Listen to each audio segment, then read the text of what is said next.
Good morning everyone. 13 মে 2020 daily current affairs আজকে আমরা discuss করব উইথ স্ট্যাটিক জিকে। আজকে 8টা PM জিকের ক্লাসে বন্ধুরা আমি পশ্চিমবঙ্গের ইতিহাসের ওপর এমসিকিউ প্রশ্ন নিয়ে আলোচনা করব। আমি আজকে ওয়েস্ট বেঙ্গলের জিওগ্রাফির ক্লাস স্টার্ট করব বলেছিলাম, কিন্তু তোমরা অনেকে কমেন্টে আমাকে জানিয়েছো যে ওয়েস্ট বেঙ্গল হিস্ট্রির ওপর এমসিকিউ প্রশ্নগুলো একবার দিয়ে দিতে। তার জন্য আজকের ক্লাসে আমি কিন্তু ওয়েস্ট বেঙ্গল হিস্ট্রির ওপর যত এমসিকিউ প্রশ্ন হয় সেগুলোকে প্রোভাইড করার চেষ্টা করব। তোমরা সবাই উপস্থিত থাকবে আজকে রাত্রির 8টা PM জিকে ক্লাসে। বিগত বছরের বিভিন্ন প্রশ্ন নিয়ে আলোচনা করা হবে। বিগত বছরে পশ্চিমবঙ্গ ইতিহাস রিলেটেড যা যা প্রশ্ন এক্সামে এসেছিলো সেই প্রশ্নগুলোকে একটা জায়গায় করে সেগুলো নিয়ে অ্যানালিসিস করা। তোমরা অনেক দিন ধরে বলেছিলে কারেন্ট অ্যাফেয়ার্সের প্রত্যেকটা ইয়ারের প্রশ্নগুলো একটা জায়গায় করে একটা পিডিএফের জন্য। তো দেখো, এখানে আমি একটা কারেন্ট অ্যাফেয়ার্সের কম্বো ইবুক বানিয়েছি, যেখানে 2017, 2018, 2019 আর 2020 সবকটা কারেন্ট অ্যাফেয়ার্সের প্রশ্ন সাথে আমি এক্সট্রা যে ইনফরমেশানগুলো আলোচনা করি সেগুলো এখানে ইনক্লুড করে দিয়েছি। এবং শেষকালে তোমাদের জন্য 25টা এমসিকিউ প্র্যাকটিস সেটও রয়েছে কারেন্ট অ্যাফেয়ার্সের ওপর, শুধুমাত্র যার উত্তরও শেষকালে দেওয়া রয়েছে। তোমরা এখান থেকে প্র্যাকটিস করে নিতে পারবে। এই পিডিএফটা টোটাল 10 MB সাইজ এবং 214 পাতার পিডিএফ। তোমরা চাইলে এটা ডাউনলোড করতে পারো। আমি ভিডিও ডেসক্রিপশন বক্সে তোমাদেরকে লিঙ্ক দিয়ে রেখেছি, তোমরা ওখান থেকে গিয়ে পিডিএফটা কালেক্ট করে নিতে পারো। তো দেখো, আজকে প্রথম আমি যে প্রশ্নটা নিয়ে কথা বলবো, ইন্টারন্যাশনাল নার্সেস ডে কবে পালন করা হয়? আন্তর্জাতিক সেবিকা দিবস, এটা প্রত্যেক বছর 12ই মে পালন করা হয়।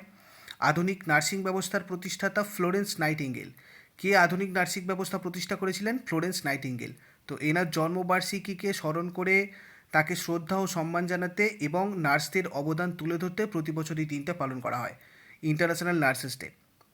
1953 সালে মার্কিন যুক্তরাষ্ট্রের স্বাস্থ্য, শিক্ষা ও জনকল্যাণ দপ্তরের আধিকারিক ডোরোথি সাদারল্যান্ড নার্স দিবস পালনের প্রথম প্রস্তাব তোলেন এবং 1965 সালে প্রেসিডেন্ট ডিরাইট ডি আইসেনহাওয়ার এই দিনটার ঘোষণা করেন।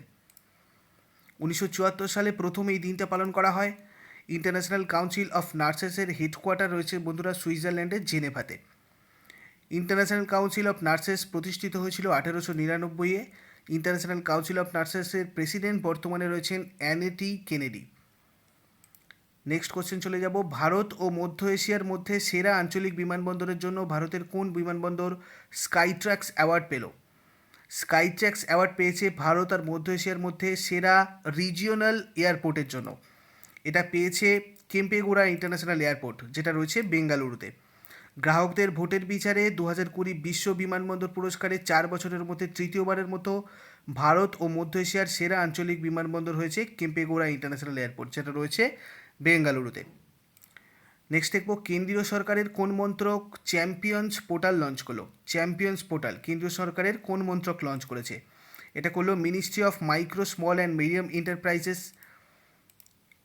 Champions is a technology driven control room cum management information system, অর্থাৎ এটা একটা অনলাইন কন্ট্রোল রুম এবং ম্যানেজমেন্ট ইনফরমেশন সিস্টেমের মতো কাজ করবে এই পোর্টালটা। Union minister of micro, small and medium enterprises কে রয়েছেন বর্তমানে? নীতিন জয়রাম গাডকারি। নেক্সট চলে যাব, ব্রুহাট বেঙ্গালুরু মহানগর পালিকে কর্ণাটক কোন প্রোগ্রাম লঞ্চ করলো? কর্ণাটকের এই ব্রুহাট বেঙ্গালুরু মহানগর পালিকে এটা এই দেখো প্রাণবায়ু নামে একটা প্রোগ্রাম লঞ্চ করেছে। ব্যাঙ্গালোর জেলায় 175টা করোনা ভাইরাস পজিটিভ রোগী থাকায় সিটি কর্পোরেশনের দ্বারা প্রাণবায়ু প্রোগ্রামটা ব্যাঙ্গালোরবাসীদের শ্বাসকষ্টের স্বাস্থ্য পরীক্ষা করার প্রয়োজনীয়তা সম্পর্কে সচেতনতা তৈরি করার জন্য চালু করলো। এই প্রোগ্রামটা কি করবে? যারা ব্যাঙ্গালোরে রয়েছেন, এই এখনও বাদবাকি যারা রয়েছেন, মানে এই 175টি তো করোনা ভাইরাস পজিটিভ রোগী বর্তমানে রয়েইছেন, এর সাথে সাথে এখন যারা রয়েছেন, যারা এখনও করোনা ভাইরাস আক্রান্ত হয়নি, তাদেরকে এই প্রয়োজনীয়তাটা বোঝানোর জন্য এই প্রোগ্রামটা কাজ করবে। যে তাদের শ্বাসকষ্ট যদি হয়ে থাকে তাহলে অবশ্যই তাদের স্বাস্থ্য পরীক্ষা করা উচিত, সেটা কেন প্রয়োজন সেইটা বোঝাবে এই প্রাণবায়ু প্রোগ্রাম। তোমাদের একটা হোমওয়ার্ক থাকলো, যেটা তোমরা কর্ণাটকের রাজ্যপালের নাম কি এটা তোমরা আমাকে কমেন্ট বক্সে লিখে জানাও দেখি। আমি প্রত্যেক দিন তোমাদেরকে বলি কর্ণাটকের রাজ্যপাল, তো আজকে তোমরা আমাকে জানাও কর্ণাটকের রাজ্যপালের নাম কি কমেন্ট বক্সে।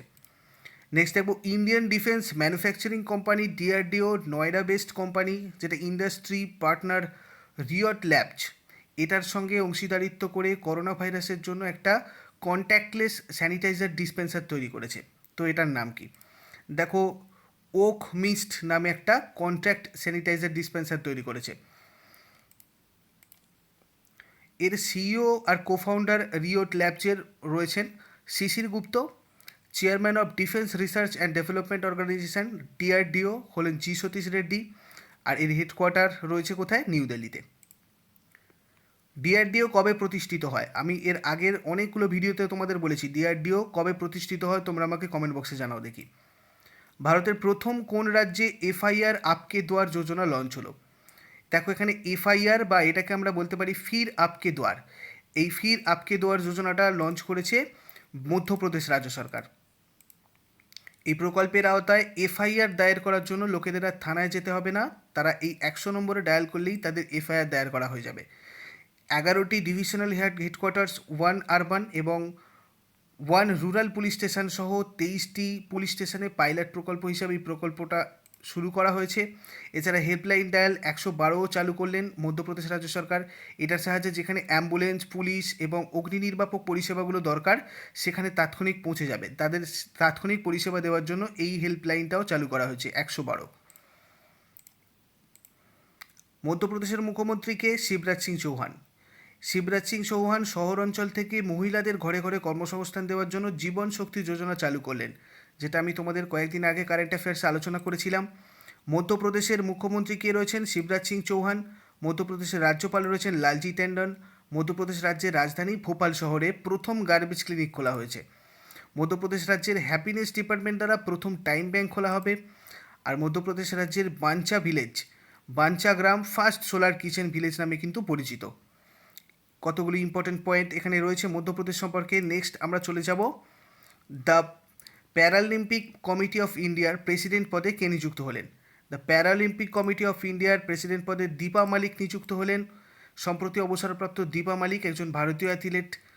ইনি প্রথম ভারতীয় মহিলা যিনি প্যারালিম্পিক গেমসে পদক জিতেছেন। খুব ইম্পর্টেন্ট একটা পয়েন্ট, প্রচুর এক্সামে জিজ্ঞাসা করা হয়।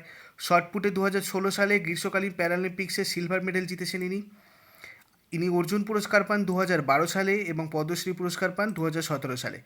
The Paralympic committee of India secretary general রয়েছেন এখন গুরুচরণ সিং, আর এটা প্রতিষ্ঠিত হয়েছিল 1992-এ। নেক্সট দেখব ফাইন্ডিং ফ্রিডম, হ্যারি অ্যান্ড মেগান and the making of a modern royal family. এই বইটার লেখককে? এই বইটার লেখক ক্যারোলিন ডুরান্ট আর অমিত স্কোবি। এরা দুজন মিলে এই বইটা লিখেছেন, ফাইন্ডিং ফ্রিডম, হ্যারি অ্যান্ড মেগান and the making of a modern royal family. এই বইটা কাদের নিয়ে লেখা? এই বইটা ব্রিটেনের প্রিন্স হ্যারি এবং তার ওয়াইফ মেগান মার্কেলকে নিয়ে লেখা। নেক্সট দেখব ভরসা হেল্পলাইন কোন রাজ্য সরকার চালু করলো? ভরসা হেল্পলাইনটা চালু করেছে উড়িষ্যা রাজ্য সরকার। Union HRD minister, human and resource development minister যিনি রয়েছেন, কে রয়েছেন? রমেশ পোখরিয়াল নিশাঙ্ক। ইনি 11ই মে দ্য সেন্ট্রাল ইউনিভার্সিটি অফ উড়িষ্যার হেল্পলাইন ভরসা লঞ্চ করলো। হেল্পলাইন নাম্বারটা এখানে আমি দিয়ে দিয়েছি 080468011010।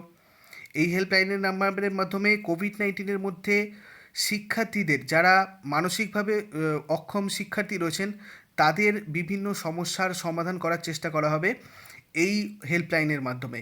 তো সেটার নাম দেওয়া হয়েছে ভরসা। মুডিজ ইনভেস্টার সার্ভিস প্রজেক্টস অনুসারে ভারতের ইকোনমিক গ্রোথ কত 2020-21 সালে? দেখো একটা মুডির একটা ইনভেস্টার সার্ভিস প্রজেক্ট সম্প্রতি এর একটা স্ট্যাটিস্টিক্স বেরিয়েছে, যেখানে ইকোনমিক গ্রোথ দেখানো হচ্ছে 2020-21 সালে ভারতের 0%। এটাই ছিল আজকের লাস্ট কারেন্ট অ্যাফেয়ার্সের প্রশ্ন। আমরা চট করে এবার একবার আগের দিনের কারেন্ট অ্যাফেয়ার্সটা রিভাইজ করে নিই চলো। বন্ধুরা, আনএকাডেমি লার্নিং প্ল্যাটফর্মে WBCS, WBPSC ও অন্যান্য ওয়েস্ট বেঙ্গলের কম্পিটিটিভ এক্সামের জন্য পড়াচ্ছেন পশ্চিমবঙ্গের সেরা শিক্ষকরা, যাদের অনেক বছরের অভিজ্ঞতা রয়েছে। বিভিন্ন এক্সামের জন্য এখানে টপিক ধরে ধরে ক্লাস করান শিক্ষকরা। তোমরা নিজেদের ফোন থেকেই সমস্ত লাইভ ক্লাস করতে পারবে। সময়ের অভাবে কোনো ক্লাস মিস করলেও পরে সেই ক্লাস তোমরা অনায়াসে দেখে নিতে পারবে। এছাড়া এখানে quiz class, doubt clearing class, practice class আর বিভিন্ন টেস্ট সিরিজের মাধ্যমে তোমাদের প্রিপারেশান নেওয়ার জন্য হেল্প করা হয়। তোমরা এই WBPSC সাবস্ক্রিপশনের মাধ্যমে পশ্চিমবঙ্গের সব কম্পিটিটিভ এক্সামের কোর্স করতে পারো। অ্যাফোর্ডেবল প্রাইসের মধ্যে তোমরা 1 মাস, 3 মাস, 6 মাস অথবা 1 বছর কিংবা 2 বছরের সাবস্ক্রিপশান নিতে পারো। তোমরা যারা নেক্সট ইয়ারে কোনো এক্সামের জন্য প্রিপারেশান নিচ্ছ তাদের ক্ষেত্রে 1 বছর বা 2 বছরের সাবস্ক্রিপশান নিলে বুদ্ধিমানের কাজ হবে। আর এখানে তোমাদের টাইমটা যত বাড়ে সেক্ষেত্রে মান্থলি চার্জটাও একটু কমে যায়। তোমরা এই রেফারেল কোড যদি ইউজ করো knowledge60, তাহলে তোমরা 10% ডিসকাউন্ট পেয়ে যাবে। এখানে যে চার্জটা পড়ছে ধরো 7,000 এখানে রয়েছে, তোমরা 10% ডিসকাউন্ট হয়ে যাওয়ার পর এখান থেকে 6,300 টাকায় এই কোর্সটার সাবস্ক্রিপশান নিতে পারবে। আমি এছাড়া এই রেফারেল কোডের লিঙ্ক ভিডিও ডেসক্রিপশান বক্সে দিয়ে রেখেছি, তোমরা ওখান থেকে সরাসরি ওই লিঙ্ক থেকে গিয়ে সাবস্ক্রিপশান নিতে পারো এই রেফারেল কোড ইউজ করে, তাহলে তোমাদের 10% ডিসকাউন্ট হয়ে যাবে। বন্ধুরা, সাবস্ক্রিপশান নেওয়ার সময় তোমাদের নো কস্ট ইএমআই হয়ে যেতে পারে যদি তোমরা এটিএম বা ডেবিট কার্ড ইউজ করো। তোমরা বিভিন্ন আপডেট পাওয়ার জন্য Unacademy PSC Telegram channel join করতে পারো। তো দেখো, আগের দিনে আমাদের প্রথম যে প্রশ্নটা ছিল, কোভিড-19 জন্য প্রথম ইন্ডিজিনিয়াস অ্যান্টিবডি ডিটেকশন কিট কোন ইনস্টিটিউট তৈরি করলো? তো এক্ষেত্রে আমাদের অ্যান্সার কোনটা ছিল? ন্যাশনাল ইনস্টিটিউট অফ ভাইরোলজি, যেটা রয়েছে পুনেতে। এ ব্যাপারে আগের দিন আমি তোমাদেরকে বলেছিলাম। হায়দ্রাবাদের ডিআরডিওর আরসিআই মানে রিসার্চ সেন্টার ইমারত ল্যাব বৈদ্যুতিন গ্যাজেট, কাগজপত্র এবং মুদ্রা নোট স্যানিটাইজ করার জন্য কোন স্যানিটাইজার তৈরি করলো? তো এক্ষেত্রে আমাদের অ্যান্সার হয়ে যাবে দ্রুপস, TRUVS, যার ফুল ফর্ম আমি আগের দিন বলেছিলাম ডিফেন্স রিসার্চ আল্ট্রাভায়োলেট স্যানিটাইজার। 11ই মে 2020 সালে ministry of new and renewable এনার্জির সেক্রেটারি পদে কে নিযুক্ত হলেন? তো এক্ষেত্রে ইন্দু শেখর চতুর্বেদী হয়ে যাবে আমাদের correct answer, option A. Next ছিল ইন্ডিয়ান কোভিড-19 ভ্যাকসিনের জন্য ICMR কার্ড সাথে চুক্তি স্বাক্ষর করলো। এখানে কোনটা অ্যান্সার ছিল? Option C, Bharat Biotech. কোভিড-19 অ্যান্টিবডি শনাক্তকরণের জন্য কোভিড কাভাচ এলিসা নামে IgG এলিসা টেস্ট কোন ইনস্টিটিউট তৈরি করলো? এটা ICMR NIV করেছে, যেটা পুনেতে রয়েছে। নেক্সট দেখবো, আরোগ্য সঞ্জীবনী নামে হেলথ পলিসি কে লঞ্চ করলো? এটা করেছে state bank of India general insurance. Next ছিল, করোনা আক্রান্তে প্রয়াত হরিশঙ্কর বাসুদেবন কোন ক্ষেত্রের সাথে জড়িত ছিলেন? তো এক্ষেত্রে আমাদের কারেক্ট অ্যান্সার কোনটা ছিল? ইতিহাসবিদ। এরপর দেখব, বিশ্বের এমন 100টি, এখানে এমনটা হবে না, বিশ্বের 100টি গবেষণা সংস্থার মধ্যে কত নম্বরে জায়গা করে নিল Indian institute of science education and research Kolkata? এক্ষেত্রে আগের দিন আমি বলেছিলাম 59 হয়ে যাবে কারেক্ট অ্যান্সার, অপশান বি।